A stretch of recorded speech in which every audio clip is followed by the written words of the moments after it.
Welcome, welcome, everybody. Welcome to my Houston family. I am so proud to be here back in Houston with my mama T and my sister.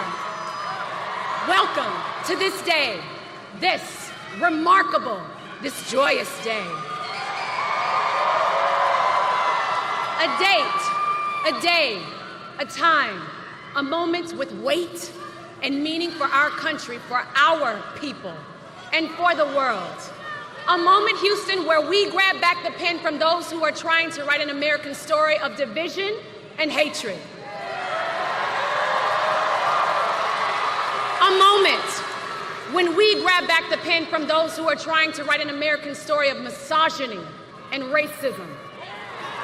We are grabbing back the pen from those who are trying to write an American story that would deny the right for women to make our own decisions about our bodies. Houston, we are grabbing back the pen.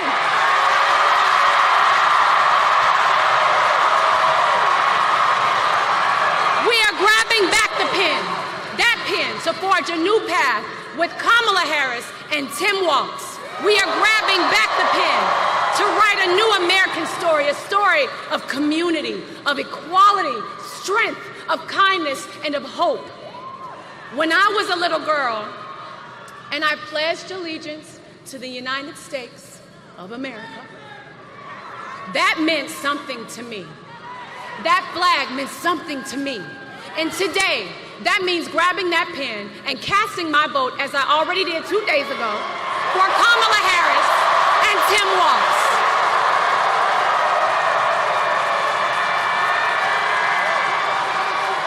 Now, Houston, you've already had a hand in creating destiny.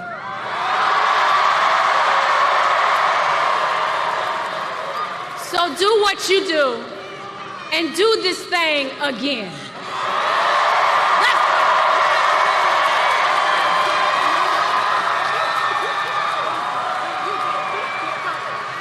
H-Town.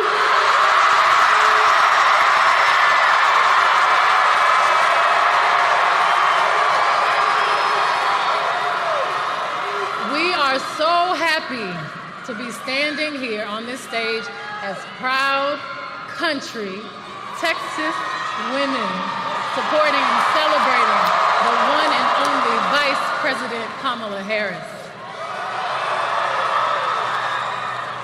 A woman who's been pushing for what this country really needs right now: unity. It's impossible not to feel the energy in this room, the positivity, the community, the humanity. We are at the precipice of an incredible shift, the brink of history. I'm not here as a celebrity. I'm not here as a politician. I'm here as a mother. A mother who cares deeply about the world my children and all of our children live in. A world where we have the freedom to control our bodies. A world where we're not divided. Our past, our present, our future merge to meet us here. Imagine our daughters growing up seeing what's possible with no ceilings, no limitations. Imagine our grandmothers. Imagine what they feel right now. Those who have lived to see this historic day. Even those who are no longer physically with us. Imagine all of their sacrifice. The sacrifices made so we can witness the strength of a woman standing in her power, reimagining what leadership is. For all the men and women in this room and watching around the country, we need you. Your voice has power and magnitude. Your vote is one of the most valuable tools, and we need you. Your freedom is your God-given right, your human right. Everybody say Texas. Texas plays a pivotal role to change the course of our future. Texans and Houstonians from 3rd Ward, River Oaks, Sugarland, 5th Ward, Ailey, Memorial, Southwest Side, North Side, all the way down to Most City.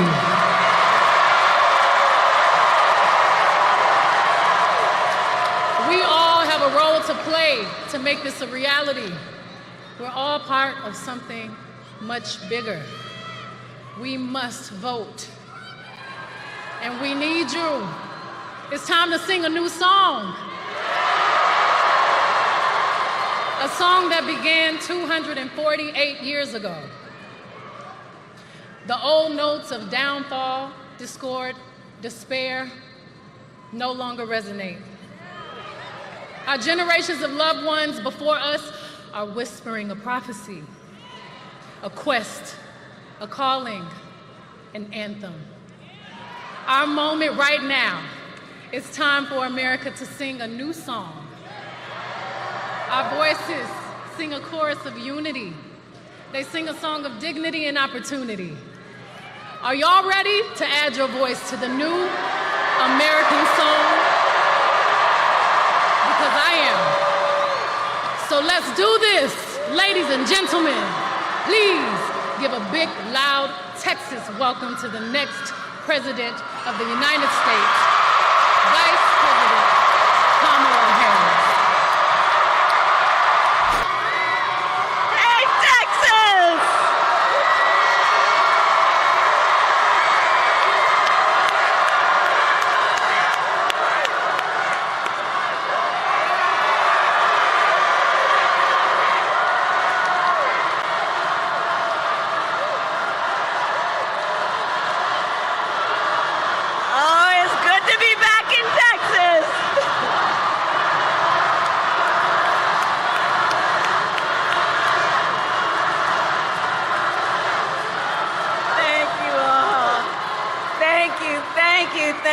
Thank you, everybody. Thank you for being here this evening. Can we hear it from Miss Tina Knowles? For Miss Kelly? And Beyonce? What a warm Texas welcome. I thank you all so very much. And I thank you. And I thank my friends for reminding us of exactly what we are fighting for in this campaign. We are fighting for freedom. Freedom. Freedom. And to Andrea and everyone here tonight whose lives have been impacted by these Trump abortion bans in this moment, I thank you for sharing your stories and for your courage.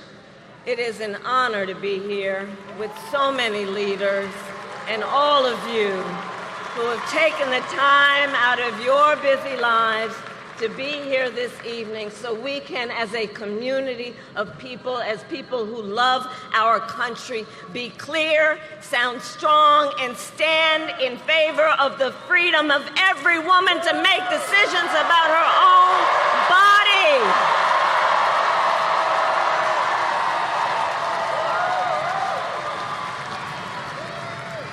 I also want to thank the members of Congress who are here, including Colin Allred. I'm counting on you to send him to the United States Senate so we can get right to work. And to all the elected officials and community leaders, I thank you all. I thank you.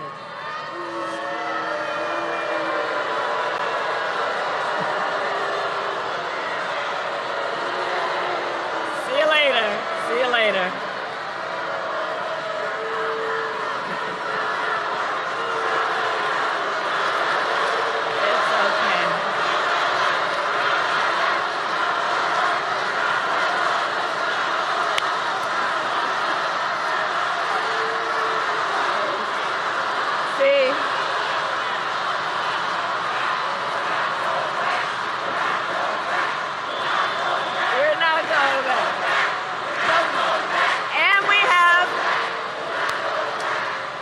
have a lot of work to do, and we have a lot of work to do, and we will not get distracted. We will not get distracted. So listen, Texas, we have 11 days left in one of the most consequential elections of our lifetime. Voting has already started, and we know this will be a tight race until the very end.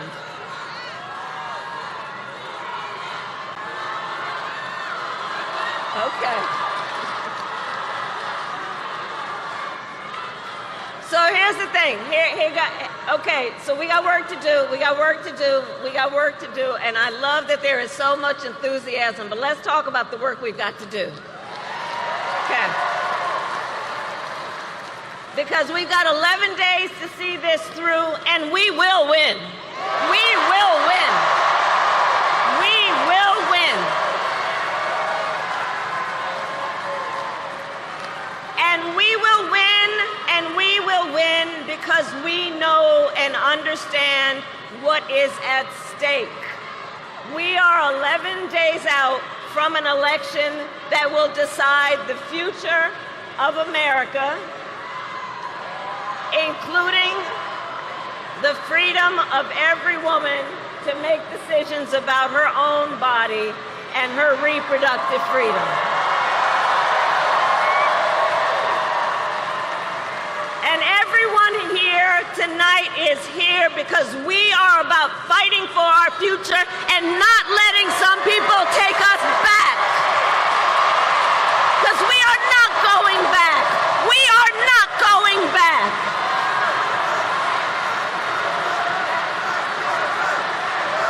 We are not going back.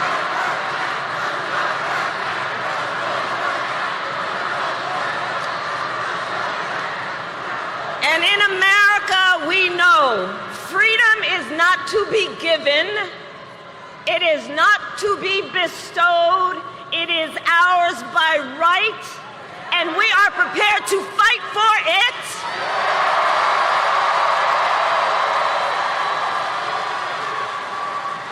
Because we understand the stakes, and moving forward, we understand that what we must do, Texas, is right here, you who are ground zero in the fight for reproductive freedom.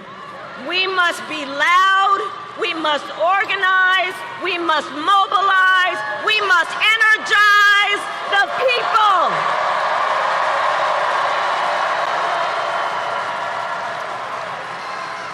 Because you all know, Texas is home to one of the most restrictive abortion bans in our country.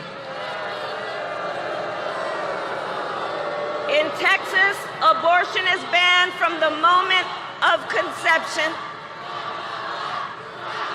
You know what? Just send them to that small rally down the street. It'll be fine. Some people don't have a great sense of direction, but that's okay. We'll show them the way. We'll show them the way.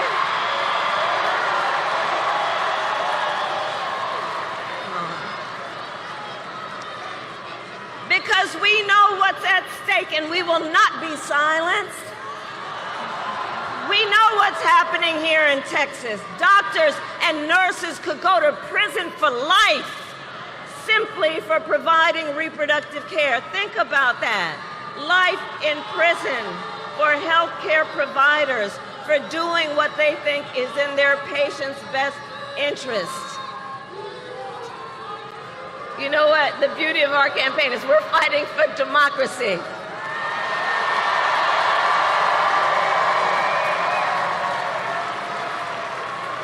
And what we know here in Texas is that there are some who would distract from the fact that Texas has a law now that offers a cash bounty for turning in someone who merely helps a friend or a family member get the care they need.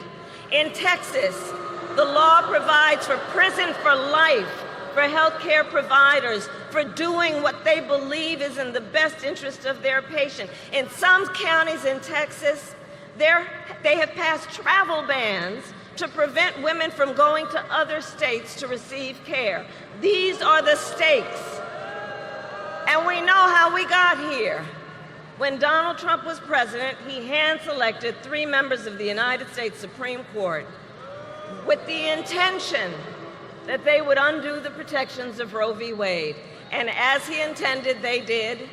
And now more than 20 states have a Trump abortion ban. Now 1 in 3 American women lives in a state with a Trump abortion ban, including Texas and every state in the South except for Virginia. And many of these bans are causing care to be denied until a woman is at death's door. Many have no exceptions even for rape and incest, which is immoral. And let us agree, one does not have to abandon their faith or deeply held beliefs to agree the government should not be telling her what to do with her body. Not the government.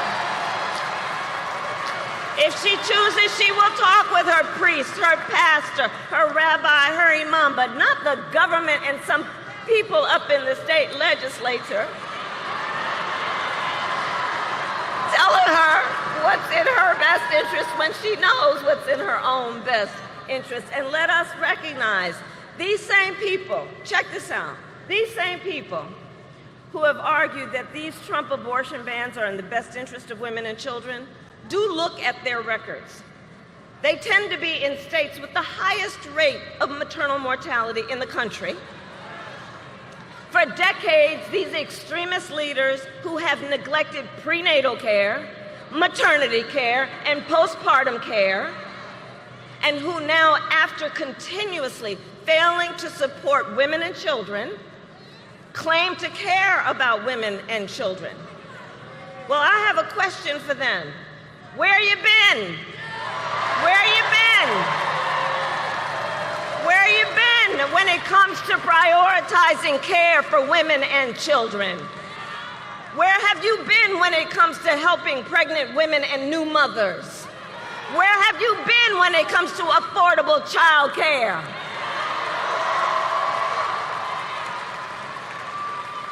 And do note, many of these same extremist leaders have also refused to extend the child tax credit, which lifted half of America's children out of poverty.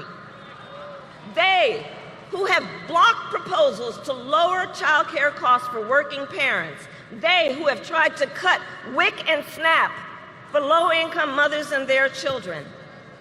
The hypocrisy abounds. And here's what else is happening. These bans are driving doctors out of states like Texas, Idaho, Georgia, and North Carolina, leaving women who are already living in maternity care deserts, meaning there is no maternity care anywhere near them, leaving them with even fewer options. And since Trump abortion bans, fewer medical students are choosing to specialize in women's health. Over these past 2 years, the impact of Trump abortion bans has been devastating. We see the horrific reality that women and families face every single day, and the stories are vivid, they are difficult to hear, they are difficult to tell. For example, here in Texas, can we roll the tape? 4 years they were trying to get Roe v. Wade terminated, and I did it. As someone who watched his wife almost bleed to death because of conservative implemented laws. I had to fight and beg to get care that I needed. Because I wasn't permitted to have an abortion, I nearly died on their watch. If I had not been able to go out of state to get an abortion in Colorado, my happy, healthy son, Henry, would not be here today. They took 2 liters of infected fluid from my abdomen, and the infection was so severe that I almost died. I was to stay pregnant and deliver a baby that would suffocate in my arms. On the Roe v. Wade, I did a great thing.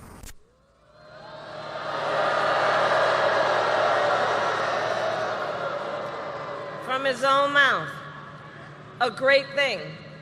There is nothing great about what happened to women like Kate Cox, who was heartbroken to learn her much-wanted pregnancy was not viable, heartbroken when her doctors told her if she remained pregnant, she would be risking her own life or her ability to have children in the future.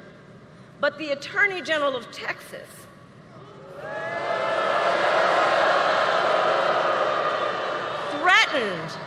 threatened if Kate's doctors helped terminate her pregnancy, they would be criminally prosecuted. So Kate was forced to flee the state to get the care she needed. In Louisiana, Caitlin Joshua was turned away from not one, but 2 emergency rooms while miscarrying. She was bleeding. She was in pain. But because of a Trump abortion ban, doctors would not treat her. Because if they did, they would have faced 15 years in prison. And so Caitlin had to go home where she went through the pain of a miscarriage for more than a month, and trying the whole time to hide her pain from her 4-year-old daughter. We know that women have died because of Trump abortion bans. Here today is Shanette Williams, the mother of Amber Nicole Thurman, a vibrant, we must speak her name, Amber Nicole Thurman. I promised her mother I would speak her name. A vibrant 28-year-old mother of a 6-year-old son who died a preventable death because of Georgia's abortion ban.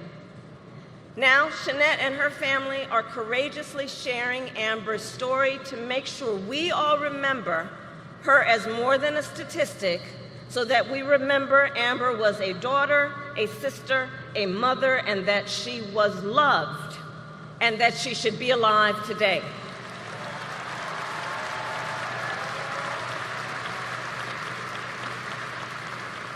And listen, we're all here because we know the reality is, for every story we hear about the suffering because of a Trump abortion ban, there are so many stories we've never heard, an untold number of women and the people who love them who are silently suffering, women who are being made to feel as though they did something wrong, as though they are criminals, as though they are alone.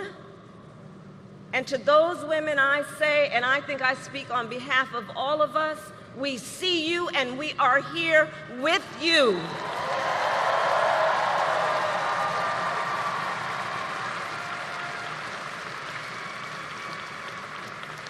Texas, what is happening across this state and our country is a healthcare crisis. And Donald Trump is the architect of it. He brags about overturning Roe v. Wade. In his own words, quote, "I did it and I'm proud to have done it." That's what he says. And one has to ask, proud that women are dying? Proud that doctors and nurses could be thrown in prison for life for administering life-saving care? Proud that young women in America today have fewer rights than their mothers and grandmothers? How dare he? Donald Trump even said everyone wanted Roe v. Wade to be overturned. Well, a woman in Ohio was arrested and charged after having a miscarriage. So was a woman in South Carolina. They didn't want this. Hadley Duvall, who became pregnant after being raped by her stepfather when she was 12 years old. She didn't want this. Ryan Hamilton, who is here tonight, his wife was denied treatment at the hospital for a miscarriage. They got home, he found her bleeding and unconscious. He dressed her, put her in a car, packed up their 9-month-old child, and drove to a different emergency room where doctors told them she could have died. Ryan didn't want this. Let's be clear. And the men across America, this needs to be said, men across America do not want to see their daughters and wives and sisters and mothers put at risk because their rights have been taken. I see the men here. And I thank you. The men of America don't want this. And now the Attorney General of Texas is suing the United States government so that Texas prosecutors can check this out, so that Texas prosecutors can get their hands on private medical records of women who leave the state to get care. Now, I'd ask everybody here, please do see the irony, okay? Listen to this. On the one hand, Donald Trump won't let anyone see his medical records. I gave up mine.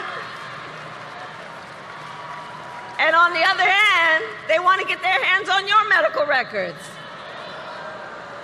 Simply put, they are out of their mind.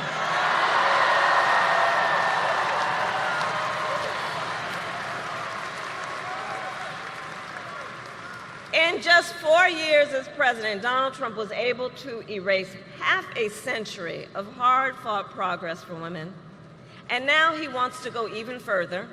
He will force all 50 states to track and report on women's miscarriages and abortions, and go after access to contraception and IVF treatment.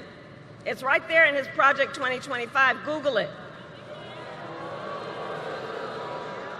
And let us be clear, if Donald Trump wins again, he will ban abortion nationwide. And though we are in Texas tonight, I say it to the folks who might be watching from home, for anyone watching from another state, know this: if you think you are protected from Trump abortion bans because you live in Michigan or Pennsylvania or Nevada or New York or California, or any state where voters or legislators have protected reproductive freedom, please know, no one is protected if there is a Trump national abortion ban, and it will outlaw abortion in every single state.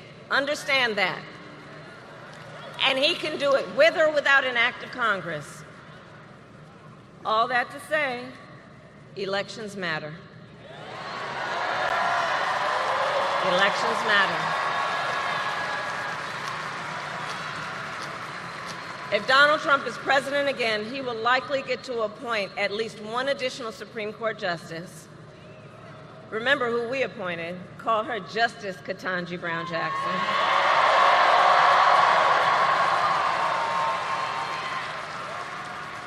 But if he were reelected, he'd probably get to appoint one, if not two, members to the United States Supreme Court, at which point Donald Trump will have packed the court with 5 out of 9 justices on that court who will sit, but think about that, who will sit for lifetime appointments, shaping your lives and the lives of generations to come. And that is among the many critical contrasts in this election. Look, Donald Trump doesn't trust women, but I do. We trust women, and we understand what's at stake. And with Colin Allred in the United States Senate, when Congress passes a bill to restore reproductive freedom, I will proudly sign it into law as President of the United States. Proudly. Proudly. So to all the friends here, let us remember, momentum is on our side. I know sometimes in Texas, folks are like, is it worth it? Does it make a difference? Yes, it does. You are making a difference, and momentum is on our side. You are making a difference. Since Roe was overturned, every time reproductive freedom has been on the ballot, from Kansas to California to Kentucky, in Michigan, Montana, Vermont, and Ohio, the people of America have voted for freedom every time it's been on the ballot. And often they have voted by overwhelming margins from so-called red to so-called blue states, proving this is not a partisan issue. because Americans from all backgrounds and beliefs understand the decision of whether, when, and how to build a family is one of the most consequential decisions anyone can make. And we are fighting for an America where no matter who you are, where you live, you can make decisions about your own body for yourself. So moving forward, all of this is to say reproductive freedom is on the ballot in this presidential election. And in 10 states around the country, including Arizona, Florida, and Nevada. And with the work of everyone here, freedom will win. Freedom will win.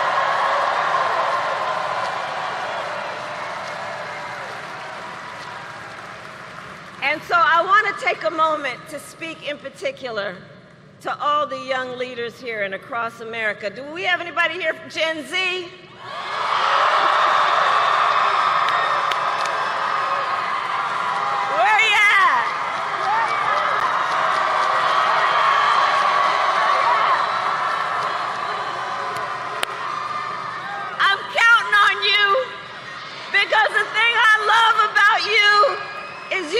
Impatient for change.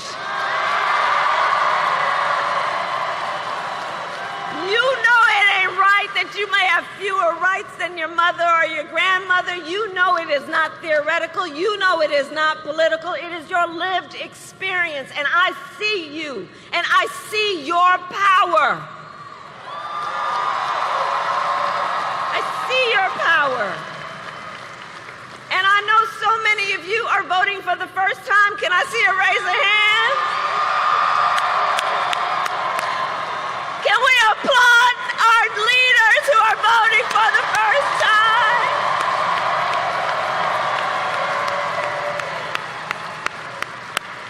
All right, we heard it for our young leaders. That's right. So listen, to everyone here, we know freedom has never come easy. Never come easy. There has been no moment of our progress as a country that did not come about without a fight. Let's all be clear about that.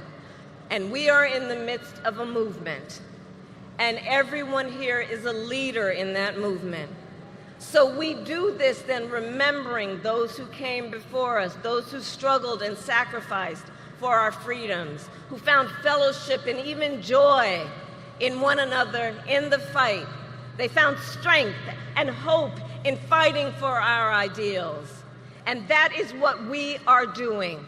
That is what we are doing because we know weeping may endure for a night, but joy cometh in the morning.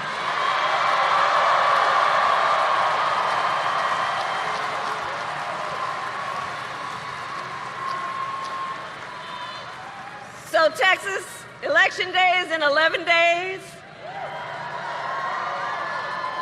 Early voting has already begun. So now it is time to start making your plan. Go to iwillvote.com to get all the information you need. And it is not only the presidency that is on the ballot. There are many important races, including Colin Aldred running for Senate, who we must note his opponent supported a national abortion ban 6 times. An opponent who said he does not support exceptions even for victims of rape and incest. So let's remember, Texas, your vote is your voice, and your voice is your power.